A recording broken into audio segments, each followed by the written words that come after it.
തിരുവനന്തപുരം പാലോട് ഇളവട്ടത്ത് നവവധുവിനെ ഭർതൃഗൃഹത്തിൽ മരിച്ച നിലയിൽ കണ്ടെത്തിയ സംഭവത്തിൽ ദുരൂഹതയേറുകയാണ്. ഈ സംഭവവുമായി ബന്ധപ്പെട്ട് കൊളച്ചൽ കൊന്നമൂട് സ്വദേശിയായിട്ടുള്ള ഇന്ദുജിയാണ് മരണപ്പെട്ട നിലയിൽ കണ്ടെത്തിയത്. ഈ ദുരൂഹത അന്വേഷിക്കണമെന്ന് അല്ലെങ്കിൽ കൂടുതൽ അന്വേഷണത്തിലേക്ക് കടക്കണമെന്ന് ആവശ്യപ്പെട്ടാണ് കുടുംബവും രംഗത്ത് വരുന്നത്. ഇപ്പോൾ കുടുംബം നമ്മളോട് പ്രതികരിച്ചത് വണ്ണിൻ്റെയോട് പ്രതികരിച്ചത് അനുസരിച്ചാണെങ്കിൽ വലിയ ദുരൂഹതയാണ് ഈ മരണവുമായി ബന്ധപ്പെട്ട് കുടുംബം ഉന്നയിക്കുന്നത്. അതായത് കൊലപാതകത്തിലേക്കുള്ള സാധ്യതകൾ കൂടി കുടുംബം ആരോപിക്കുന്നു. ഇതിൽ പറയുന്ന പ്രധാനപ്പെട്ട കാരണം ഈ 4 മാസം മുമ്പാണ് ഇന്ദുജിയുടെ വിവാഹം നടന്നത്. വീട്ടിൽ നിന്ന് വിളിച്ചിറക്കി കൊണ്ടുപോകുന്ന ഒരു പ്രണയ വിവാഹമായിരുന്നു. അതുകൊണ്ട് തന്നെ വീട്ടുകാരുടെ അർദ്ധസമ്മതത്തിൽ വീട്ടിൽ നിന്ന് വിളിച്ചിറക്കി കൊണ്ടുപോയി ക്ഷേത്രത്തിൽ വെച്ചുള്ള ഒരു താലികെട്ട് മാത്രമായിട്ടായിരുന്നു ഈ വിവാഹം നടന്നത്. എന്നാൽ ഇത് നിയമപ്രകാരം രജിസ്റ്റർ ചെയ്യേണ്ട ഒരു സാഹചര്യവും ഉണ്ടായിരുന്നില്ല. അങ്ങനെ ഉണ്ടായിട്ടില്ല. മുമ്പ് ഇന്ദുജിയെ വിളിച്ചിറക്കി കൊണ്ടുപോകുന്ന ഘട്ടത്തിൽ പാലോട് പോലീസ് സ്റ്റേഷനിൽ രേഖാമൂലം പരാതി നൽകിയിരുന്നെങ്കിലും പോലീസ് കാര്യമായ ഒരു അന്വേഷണത്തിലേക്കും കടന്നിട്ടില്ല എന്നുള്ള ആരോപണവും ഇന്ദുജിയുടെ പിതാവ് ഉന്നയിക്കുന്നുണ്ട്. അതിൽ പറയുന്നത് പ്രധാനപ്പെട്ട കാരണങ്ങൾ ഇങ്ങനെയാണ്. ഇന്ദുജിയുടെ വിവാഹം നടന്നത് ഒരു ക്ഷേത്രത്തിൽ വെച്ചായിരുന്നു. ഇവിടെ രജിസ്റ്റർ ചെയ്തുകൊണ്ടല്ല ഈ വിവാഹം നടന്നത്. രേഖാമൂലമുള്ള മറ്റ് പഞ്ചായത്തിലെ രജിസ്ട്രേഷൻ അടക്കമുള്ള രേഖകളൊന്നും തന്നെ വസ്തുതാപരമായി നിലനിൽക്കുന്നില്ല ഇന്ദുജിയുടെ വിവാഹത്തിൽ എന്നുള്ളതും പ്രധാനപ്പെട്ട ഒരു കാരണം തന്നെയാണ്. അത് പോലീസ് അന്വേഷണത്തിൽ ഈ കാര്യങ്ങൾ അന്വേഷിക്കുന്നുണ്ട്. നമ്മൾ തിരക്കിയപ്പോഴും മനസ്സിലാകുന്നത് ഇവർ പരാതിയുമായിട്ട് മുന്നോട്ട് വരാത്ത സാഹചര്യത്തിലാണ് പിന്നീട് തുടരന്വേഷണം നീളാതിരുന്നത് എന്നുള്ളതാണ് പ്രധാനപ്പെട്ട മറ്റൊരു പോലീസിൽ നിന്നുള്ള ലഭിക്കുന്ന വിവരം. ഇതുമാത്രമല്ല, ഈ കൃത്യം നടക്കുന്ന 3 ദിവസം മുമ്പാണ് ഇന്ദുജി ഭർതൃഗൃഹത്തിൽ മരണപ്പെട്ട നിലയിൽ കണ്ടെത്തുന്നത് എന്ന് ഈ ഭർത്താവ് അഭിജിത്ത് പോലീസ് സ്റ്റേറ്റ്മെൻറ്റിൽ പറയുന്നത്. എന്നാൽ അങ്ങനെയല്ല, മറിച്ച് ഈ ജനലിൽ തൂങ്ങി നിന്ന ഇന്ദുജിയെ പിന്നീട് ഓട്ടോയിൽ നെടുമങ്ങാട് ഹോസ്പിറ്റലിലേക്ക് എത്തിക്കുന്നു. ഇതിനുശേഷമാണ് പോലീസ് വിവരം ഈ ഇന്ദുജിയുടെ പിതാവിനെ അറിയിക്കുന്നത്, പിന്നീട് ബന്ധുക്കളെ അറിയിക്കുന്നത് എന്നുള്ളതാണ് പ്രധാനപ്പെട്ട ഒരു ആക്ഷേപം.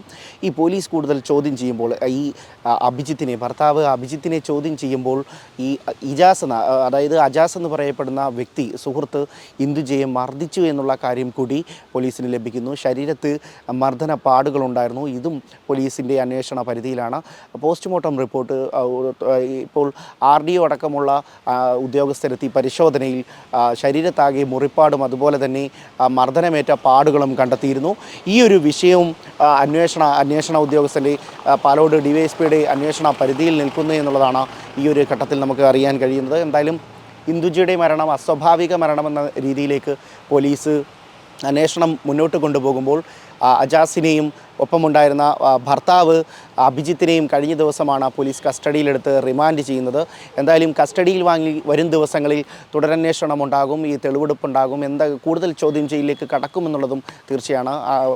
പോസ്റ്റ്മോർട്ടം റിപ്പോർട്ട് വന്നതിന് ശേഷം മാത്രമേ കൂടുതൽ ഈ ഒരു മരണത്തിൽ ഇത് ആത്മഹത്യ തന്നെയാണോ അല്ലെങ്കിൽ കുടുംബം ഉന്നയിക്കുന്നത് പോലെ ഏതെങ്കിലും തരത്തിലുള്ള ഒരു കൊലപാതക രീതിയിലേക്ക് കടന്നിട്ടുണ്ടോ എന്നുള്ളതൊക്കെ ഒരുപക്ഷെ പറയാൻ സാധിക്കൂ. എന്തായാലും കുടുംബത്തിൻ്റെ ആരോപണം ഇങ്ങനെയാണ്. ഇവർ ഇഷ്ടത്തിലായിരുന്നു എങ്കിലും ഇവർ ആദിവാസി ഗോത്ര വിഭാഗത്തിൽപ്പെട്ടവരായതുകൊണ്ട് തന്നെ ഈ ഭർത്താവ് അഭിജിത്തിൻ്റെ മാതാവിന് ഈ കുടുംബത്തെ വീട്ടിലേക്ക് കൊണ്ടുവരാനോ അവരുമായി സഹകരിക്കുന്നതിനോ വലിയ ഇഷ്ടക്കുറവുകളുണ്ടായിരുന്നു. ഇതും ഒരു പ്രധാനപ്പെട്ട കാരണം തന്നെയായിരുന്നു. വീട്ടിൽ വലിയ രീതിയിലുള്ള ഒരു അടുപ്പത്തിലൊന്നും ആയിരുന്നില്ല ഇന്ദുജിയുമായിട്ട് മാതാവിൻ്റെ ഇടപഴകൽ. അതുകൊണ്ട് തന്നെ ഈ മാതാവ് പൈങ്കിളിക്കെതിരെയും ഈ ഇന്ദുജിയുടെ പിതാവും സഹോദരനും ആരോപണങ്ങൾ ഉന്നയിക്കുന്നുണ്ട്. ഇവർ മാനസികമായി പല രീതിയിൽ ബുദ്ധിമുട്ടിച്ചിട്ടുണ്ട് ഇന്ദുജി എന്നുള്ളതും സഹോദരൻ്റെ മൊഴിയിൽ ഇന്ന് ചാനലിന് നമ്മളോട് പ്രതികരിച്ചപ്പോൾ തന്നെ പറയുന്നുണ്ട്. ആദിവാസി വിഭാഗമായതിനാൽ തന്നെ വലിയ രീതിയിലുള്ള അവഗണന അവിടെ നേരിട്ടിരുന്നു. ഇതൊരു ദുരഭിമാന രീതിയിലുള്ള ഒരു സാഹചര്യത്തിലേക്കും നീളുന്നു. എന്തായാലും കിടപ്പുമുറിയിലെ ജനലിൽ തൂങ്ങിയ നിലയിലാണ് ഇന്ദുജിയെ കണ്ടെത്തിയെന്നാണ് ഈ ഭർത്താവിൻ്റെ മൊഴി. എന്നാൽ ഇത് കേവലം ആത്മഹത്യ മാത്രമാണോ? ഇതിലെ ദുരൂഹത അഴിക്കണമെന്നുള്ളത് തന്നെയാണ് ഇന്ദുജിയുടെ കുടുംബവും ബന്ധുക്കളും ആരോപിക്കുന്നത്. സ്വാഭാവികം പറയുമ്പോൾ നമ്മൾ ഈ നാട്ടിൽ ഇങ്ങനെ സംഭവിക്കാൻ പാടില്ലാത്ത സംഭവമാണ് നടന്നത്, മനസ്സിലല്ലേ? അത് മാത്രമല്ല, പിന്നെ ഇതൊരു വല്ലാത്തൊരു പ്രത്യേക സിറ്റുവേഷനാണ്. എന്ന് വെച്ചാൽ പിന്നെ ഇവിടെ ഇപ്പോൾ ഇതുപോലെ ഈ നാട്ടിൽ ജീവിക്കുന്ന കുട്ടികളെ ഇതുപോലെ ഉള്ള ആളുകൾ ഇവരെല്ലാം എടുത്തുകൊണ്ട് പോകുന്നൊരു നിലയിലേക്ക് കാര്യങ്ങൾ എത്തിയിട്ടുണ്ട്. അത് തെറ്റായ പ്രവണതയാണ്. അത് ഈ നാടിന് വേണ്ടാത്ത കാര്യമാണ്. നന്നായി പഠിക്കുന്ന കുട്ടിയാണ്, നല്ല വിദ്യാഭ്യാസവും കാര്യങ്ങളെല്ലാം ഉള്ള കുട്ടിയാണ്. പക്ഷേ പലരും പല ആളുകളും ഇതുപോലെ ഇവരെല്ലാം എടുത്ത് ഇങ്ങനെ അനാവശ്യമായി ഉപയോഗിക്കുന്നു എന്ന് പറയുന്നത് ആ തെറ്റായ പ്രവണത. ആ പ്രവണത മാറിയേ മതിയാവും. അത് കൃത്യമായ ശിക്ഷ ഇവർ കിട്ടിയാൽ മാത്രമേ, അല്ലെങ്കിൽ ഇങ്ങനെയുള്ള ആളുകൾ കിട്ടിയാൽ മാത്രമേ ഈ നാട് പഠിക്കൂ. ഇപ്പോൾ ഈ നാട്ടുകാരുടെ ഇതിൻ്റെ സത്യം തെളിയിക്കേണ്ടത് ഈ കുടുംബത്തിന് നീതി വാങ്ങി കൊടുക്കേണ്ട നാട്ടുകാരുടെ കൂടി ഒരു ആവശ്യമാണല്ലോ. ഈ പോലീസ് അന്വേഷണം നീതിപരമായിട്ട് പോകുന്നു എന്നുള്ളൊരു തോന്നലുണ്ടോ? ഇപ്പം നിലവിൽ ഇന്നലെ ഞാനുണ്ടായിരുന്നു സ്റ്റേഷനിൽ, രാത്രി ഉണ്ടായിരുന്നു, ഞാൻ സ്റ്റേഷനിലുണ്ടായിരുന്നു. അപ്പോൾ കൃത്യമായി ഞാൻ DSPയോടും സിയോടൊക്കെ ഈ കാര്യങ്ങളൊക്കെ സംബന്ധിച്ച് കൃത്യമായി പറഞ്ഞിട്ടുണ്ട്. അപ്പോൾ അതിനകത്ത് ഉള്ളൊരു പ്രശ്നം എന്ന് പറയുന്നത് നീതിപൂർവമായി നടപ്പിലാവണം. എങ്കിൽ മാത്രമേ ബാക്കിയുള്ള ആളുകൾക്ക് ഇത് പ്രേരണ വരാതിരിക്കാൻ വേണ്ടി പറ്റൂ, പ്രേരണ വരരുത്. അപ്പോൾ ആ നീതിപൂർവമായിട്ട് സംഭവം നടന്നേ മതിയാവൂ.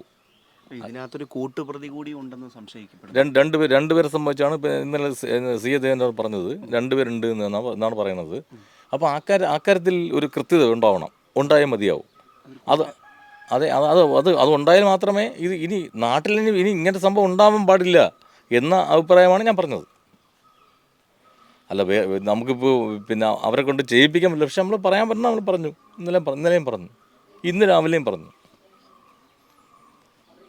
പക്ഷെ ഇത് ഒരു ദാരുണമായ സംഭവമായിപ്പോയി. അമ്മയെന്ന് ഷീജ, നമ്മളെ പിപ്പ കമ്പനിയിലാണ് അവർ വർക്ക് ചെയ്യുന്നത്. ഇത്തുമ്പലം ചെവിയുടെ കേൾവി കുറവുകളെല്ലാം ഉള്ള കക്ഷിയാണ്. പിന്നെ ഈ മകൾക്ക് വേണ്ടി ജീവിതം മാറ്റിവെച്ച ഒരു അമ്മയാണ് ആ അമ്മ. അതുപോലത്തെ അമ്മയെ ഇനി നാട്ടിൽ ഇനി ഇതുപോലെ ഒരു സംഭവം ഉണ്ടാകാൻ വേണ്ടി പാടില്ല. അതേ ഉള്ളൂ. തീർച്ചയായിട്ടും സത്യം തെളിഞ്ഞേ മതിയാവൂ. ഇതെന്താണെന്ന് അറിയാൻ വേണം. ഈ നാടിനറിയണം. ഇനി മേലിത് ഈ നാടിനെ ഇത് ആവർത്തിക്കാനും പാടില്ല. സമീപവാസി നാട്ടുകാരനും ഇപ്പോൾ നമ്മളോട് പ്രതികരിച്ചത് സമാനമായ രീതിയിലുള്ള സംഭവങ്ങൾ ആദിവാസി ഗോത്രത്തിൽ നിന്ന് പെൺകുട്ടികളെ മറ്റു രീതിയിലേക്ക് മാറ്റുന്നു, മതം മാറ്റുന്നു, അല്ലെങ്കിൽ വേറെ സമുദായത്തിലേക്ക് കൊണ്ടുപോകുന്നു. പിന്നീട് ഇവരെ കാണപ്പെടുന്നത് മരിച്ച നിലയിലാണ്. ഏതെങ്കിലുമൊക്കെ ദുരൂഹ സാഹചര്യത്തിൽ മരിച്ച നിലയിലുള്ള കേസുകൾ മുമ്പും പാലോട് ഈ 3-4 വർഷത്തിനിടയ്ക്ക് മുമ്പും നിരവധി കേസുകൾ റിപ്പോർട്ട് ചെയ്യപ്പെട്ടിട്ടുണ്ട്. ഇതും പോലീസ് അന്വേഷിക്കണം. SC/ST അട്രോസിറ്റി പരിധിയിലുള്ള കേസുകളാണ്. ഒരു ജുഡീഷ്യൽ അന്വേഷണം അടക്കമുള്ള കാര്യങ്ങളിലേക്കൊക്കെ പോലീസും അല്ലെങ്കിൽ നിയമ സംവിധാനങ്ങളും കൊണ്ടുപോകണമെന്നുള്ളതാണ് പ്രധാനപ്പെട്ട കുടുംബത്തിൻ്റെ ഒരാവശ്യം. വരും ദിവസങ്ങളിൽ ഈ ആവശ്യം ഉന്നയിച്ച് അധികാരികളുമായി ബന്ധപ്പെടും, പോലീസ് സ്റ്റേഷനിലേക്കെത്തും. തുടർ മേൽനടപടികളിലേക്ക് കടക്കേണ്ട സാഹചര്യമാണെങ്കിൽ ഉയർന്ന ഉദ്യോഗസ്ഥരിലേക്കും പരാതി നൽകുമെന്നുള്ള ആവശ്യം കൂടി കുടുംബം ഉന്നയിക്കുന്നുണ്ട്. എന്തായാലും ഇന്ദുജിയുടെ മരണവുമായി ബന്ധപ്പെട്ട് പ്രതികളെ കസ്റ്റഡിയിൽ വാങ്ങി കൂടുതൽ ചോദ്യം ചെയ്യലിനുള്ള സാഹചര്യമുണ്ടാകും. ഇത് ആത്മഹത്യയാണോ അല്ലെങ്കിൽ മറ്റേതെങ്കിലും തരത്തിലുള്ള ദുരൂഹത ഈ മരണവുമായി ബന്ധപ്പെട്ടിട്ടുണ്ടോ എന്നുള്ളതും പോലീസ് അന്വേഷിക്കുകയാണ്. ക്യാമറാമാൻ വിഷ്ണു ഡിക്കൊപ്പം MS ശംഭു, വൺ ഇന്ത്യ.